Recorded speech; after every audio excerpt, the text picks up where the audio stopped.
remember the numerous times that the Trump administration promised that they were going to release the JFK files, that were going to release the Epstein documents, that we're going to find out about the clients, about people that went on this sex trafficking ring, and people applauded that. They were excited about it. I was excited about it. I almost thought it was going to happen because of how much the mainstream media, how much the establishment was petrified when Donald Trump announced this in his campaign. And his administration even said about it. But all of a sudden, they refused to release it. I wonder why it is. I wonder why that is. Well, according to Tucker Carlson, this is from AF Post, Tucker Carlson suggests that a force is acting upon the Trump administration to prevent the release of JFK and Epstein documents. Come to think of it, there is something very similar to all the incoming administration. Something about pledging their allegiance to a foreign country. I wonder what that is. It's happening with Republicans and Democrats, and it's almost the requirement to get into American politics.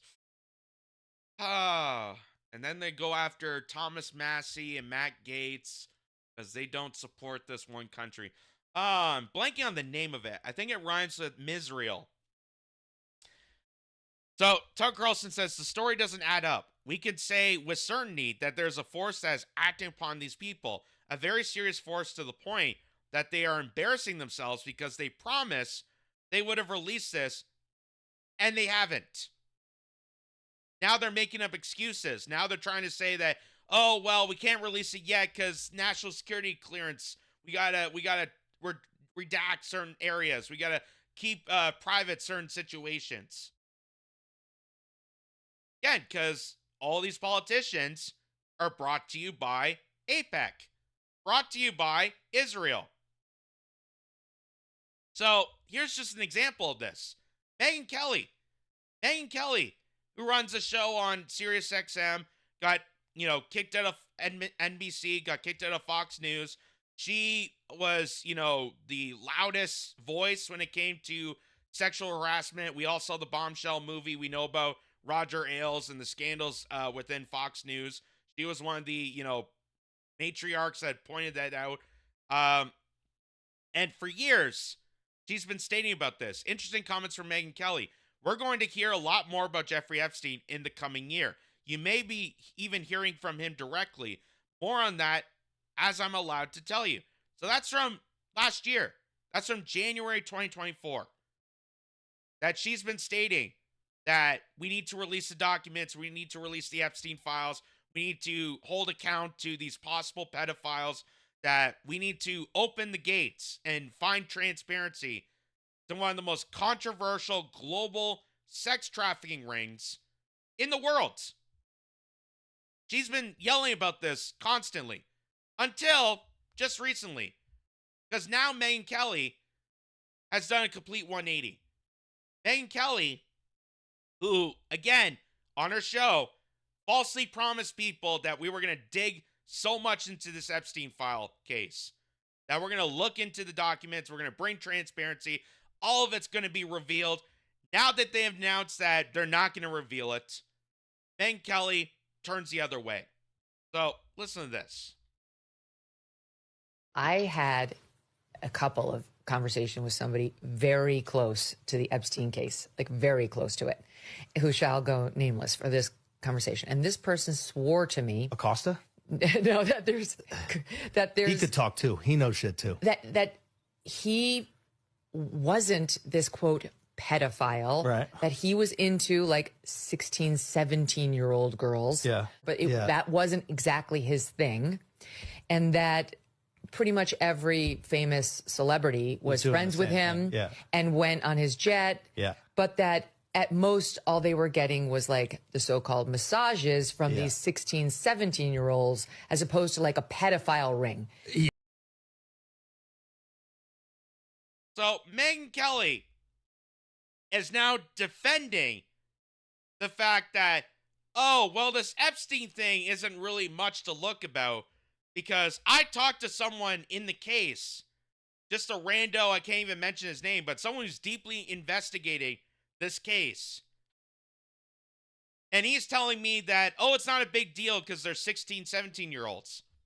It's not a big deal when you kidnap a child, when you allure them with falsehoods of, a modeling contract, being in Hollywood. We've all heard these scandals about the many different ways they try to harbor young females, young males, as young as children to teenagehoods to into their 20s, regardless of their age. It is criminal that you are basically kidnapping these people, sending them off to the island, and giving politicians and celebrities massages. And she's saying it's not a big deal. After everything that Megyn Kelly used to scream about and stood for, now she's turning the other cheek. Because, if they're not going to release it, then, I'm not going to go and investigate why. I'm not going to tell people why they won't actually release the documents. I'm not going to mention the big I that's involved in this. I'm just going to make up some story about, it's not a big deal. Pedophilia is not a big deal because they're just, 16, 17-year-olds. Like, we're talking about Jeffrey Epstein's international island. This isn't the back roads of Alabama. We're not talking about Mississippi. Okay? If you want to play the age of consent ticket on this, that's not the point. The point of the matter is that you deliberately lied to these people. You harbored them into your circle, got them over to Epstein Island to, without their consent, give these celebrities and politicians massages and possibly allowed them to be raped. But now she's turned the other cheek. So let me play this again in full. I had a couple of conversations with somebody very close to the Epstein case, like very close to it, who shall go nameless for this conversation. And this person swore to me. Acosta? No, that there's he could talk too. He knows shit too. That he wasn't this quote pedophile, right? That he was into like 16, 17-year-old girls. Yeah. But that wasn't exactly his thing. And that pretty much every famous celebrity was friends with him and went on his jet. Yeah. But that at most, all they were getting was like the so-called massages from these 16, 17-year-olds, as opposed to like a pedophile ring. Yeah. Now, so that excuses the State Department, Pam Bondi, Kash Patel of the FBI to ignore their pledges to release these documents. That allows them to say, hey, we're not going to release it now. Because, it's not a big deal. There's 16, 17-year-olds that are just happen to give massages in a foreign island without their consent. It's not exactly pedophile material.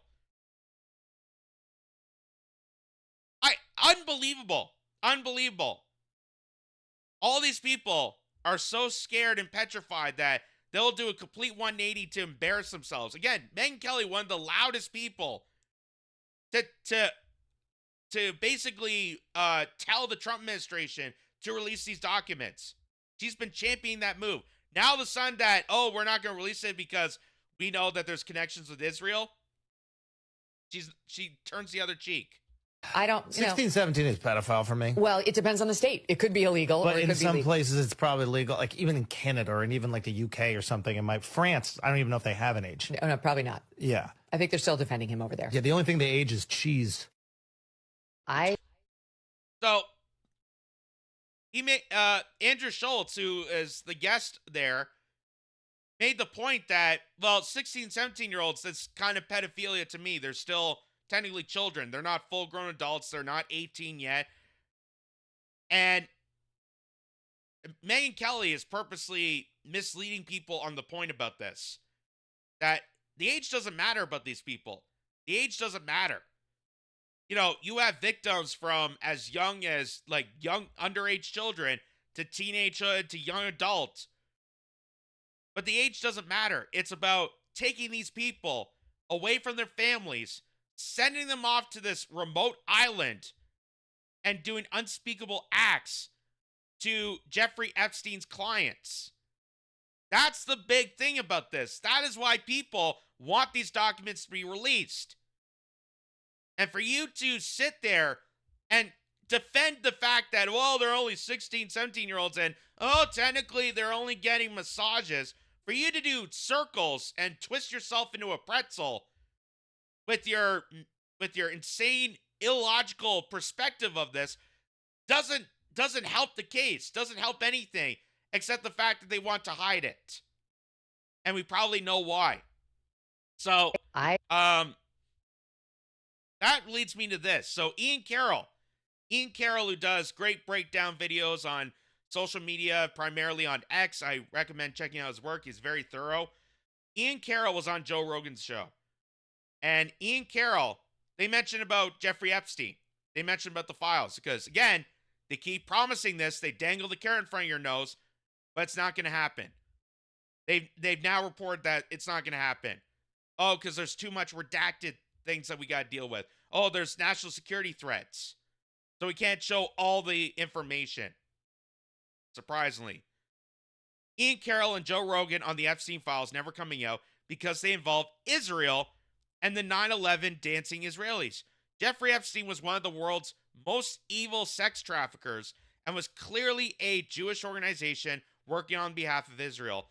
So here's Ian Carroll breaking this down on Joe Rogan's show after witnessing what Megyn Kelly did there to twist herself into a pretzel, making this not a big deal. Here's why this should be a big deal. Out of all the information that's getting disclosed, supposedly this administration, what do you have the least faith that we're going to come to Epstein, a conclusion? for sure. Epstein. And I think it's because of Israel. I Really? think that because when you really dig into Epstein, his entire network was Israel. It was clearly. Like Ehud Barak was the ex-prime minister and the ex-head of Israeli intelligence. Leslie Wexner was one of the most powerful pro-Israeli philanthropists. The whole organization was Israel. So and I'm not saying it was all of Israel. It was all an intelligence gathering and it was targeting Americans. It was targeting American officials and the American president. Right. And the CIA does have interest in those targets too. Elements in the CIA does. Certainly they had help from the CIA, and certainly they had help from these other organized crime and intelligence operations. But you don't, so for example, Dan Bongino, the new, deputy director of the FBI, he recently had this clip that went all around where he said on camera that he had a source that he trusted deeply. And he's an informed guy. He was at a Fox News interview, and the source told him that Epstein was working for an intelligence agency in the Middle East. And I don't know which one, but someone in the Middle East. And to be fair, we all already knew this. We already know who he worked for. At least I think so. But I'm looking at, okay, Dan. I mean, it's pretty obvious when the said island, the buildings, all had the same color scheme and pattern as the Israeli flag. Just saying. It's kind of dead set obvious who exactly he's working for. But they want to keep this away from the public because, again, that's going to be a huge, crucial hit, a very, very critical hit to a nation that has blackmailed, deceived, and bought out politicians and currently controls the governments, currently controls our culture. That's why they're cracking down on college students and calling them a bunch of terrorists so they restrict their free speech. That's not America. That's not being pro-American. That's being pro-Israel. Which, by the way, pro-Israel, Israel doesn't even have a constitution. They don't have free speech, ironically. And yet they buy into American politics to diminish their free speech in America. Isn't that interesting? So if this giant group of Jewish billionaires is running a sex trafficking operation targeting American politicians and business people and stuff, you think they're working with an Arab or Muslim nation in the Middle East? Like, you think that Leslie Wexner is devoting his entire life to philanthropies on behalf of Israel, but then he's going to work for Saudi Arabia when he's doing this trafficking ring? Right. But if someone says to him that they're all working for a country in the Middle East, knowing he knows what that means, but not specifying, doesn't he kind of have to repeat it that same way? Well, he also has to repeat it the same way because he won't get the job if he says Israel, because Exactly. Israel has Right. so much control over our government right now. And I'm not saying that all Jews are in on something. Clearly, internet. Thank you. Clearly, internet. And Joe is definitely not saying that. Definitely not. But the Israel's government is as vulnerable to the deep state effect as the American government. But I would argue that Israel's government is way more vulnerable to it because of the people that founded Israel and the way it was founded. It was founded in a modern time, much more recently, by it was a revolutionary founding. And I can totally sympathize with the Jewish desire to have that state. I get it. But because of the way that happened, the people that founded Israel were a bunch of organized crime figures in America, the Jewish mob, that were helping with money and with arms trafficking to get the guns there because they had to have guns. And it was the Rothschild banking family sending a whole bunch of money and getting the declaration in the first place. And then the people that were there, the three different organizations, the Irgun, the Lehi group, and the Haganah, those were the three paramilitary groups that fought to found Israel, and they're the heroes of Israel, which I understand the narrative that they're heroes, but when Israel was officially founded, they officially designated Irgun and Lehi as terrorist organizations because they had been bombing civilians. They'd been bombing British civilians. The first official act of terror before they changed the definition was the bombing of the King David Hotel, where these terrorists, these Lehi and Irgun terrorists, a bunch of different groups, the guy who planned that bombing later became the prime minister of Israel. They were bombing civilians. So when those are the groups that are fighting to found that nation, even if all the Jews there are wonderful people, the leadership is inherently composed of these people that have been deeply corrupt for all time. And so you get this fertile ground for this kind of deep state effect to take power. And when you start to research the heads of state of Israel over history, you realize that a bunch of them were in those groups doing those terrorist acts and have done a bunch of dark stuff because those were the people that were at the top of that military organization. Those terrorist organizations reformed to form the IDF. And what's the interesting Likud is party. you can talk about this now, Exactly. post October 7th. It opened it wide open. Post Gaza. You want to know a funny story, actually? I didn't know shit about it. And I started doing 9/11 stuff. And I was doing a 9/11 video on my YouTube. And I knew about the Dancing Israeli conspiracy theory that is very much a real set of documents.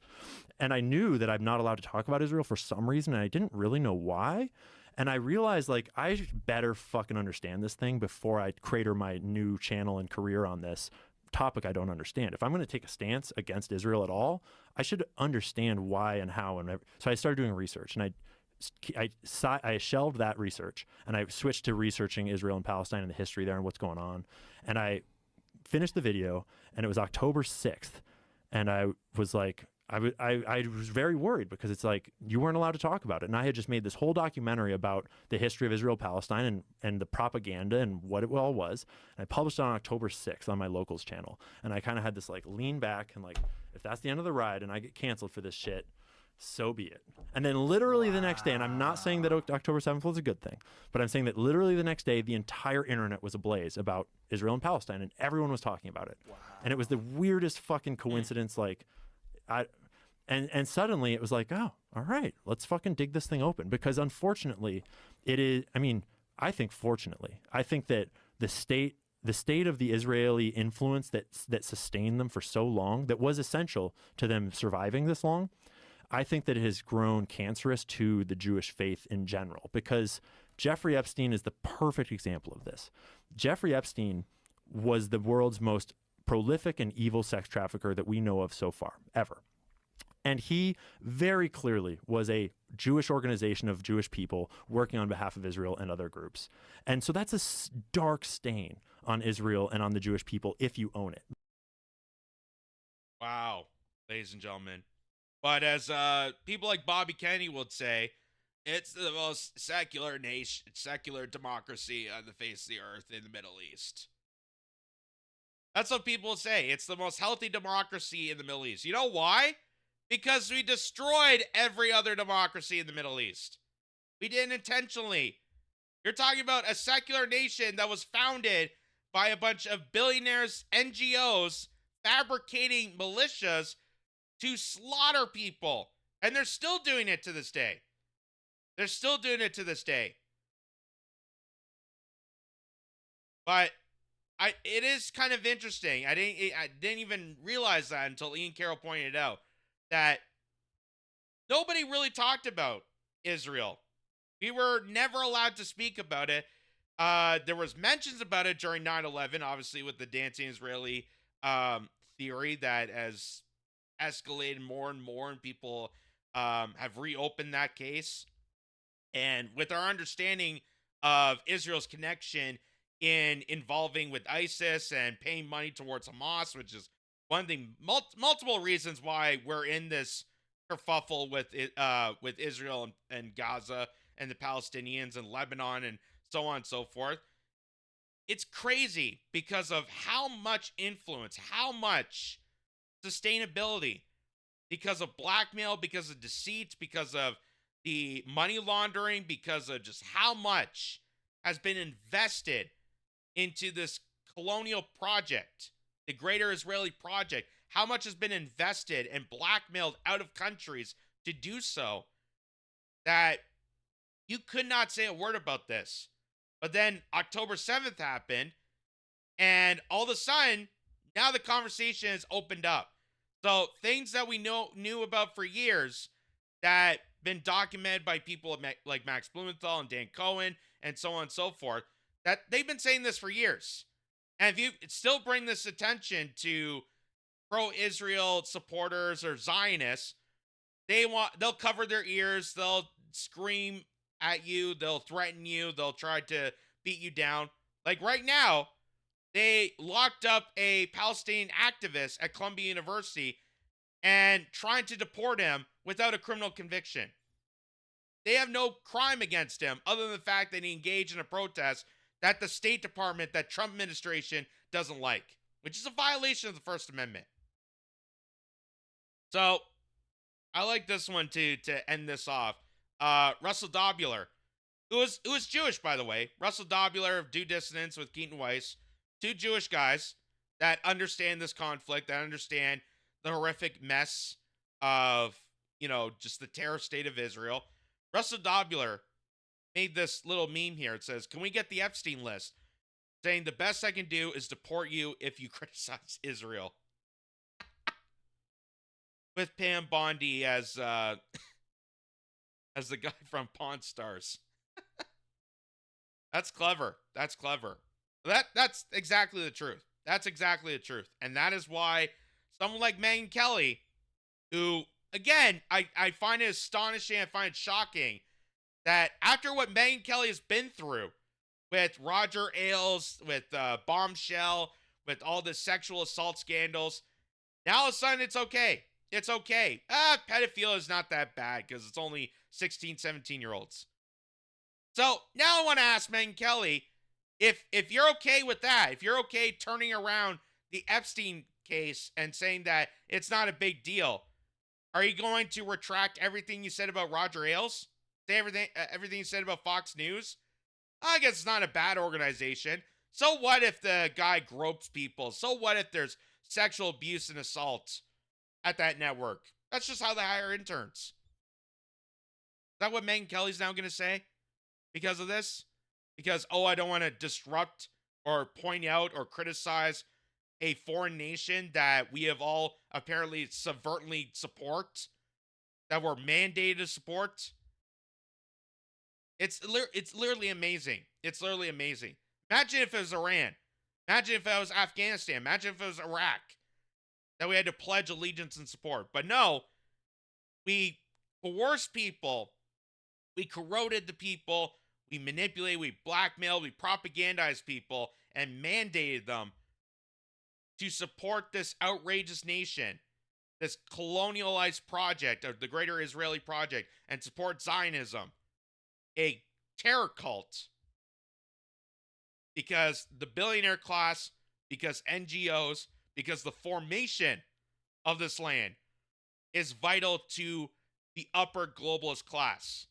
That's why strategically Israel is placed in Palestine, because it can operate and be the eyes and ears of all the other Middle Eastern provinces and territories that they want to strike. That is why it's so conveniently there.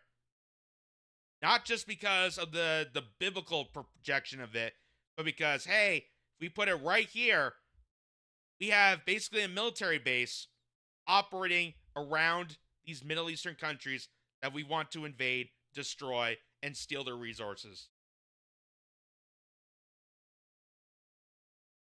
Coincidence, right?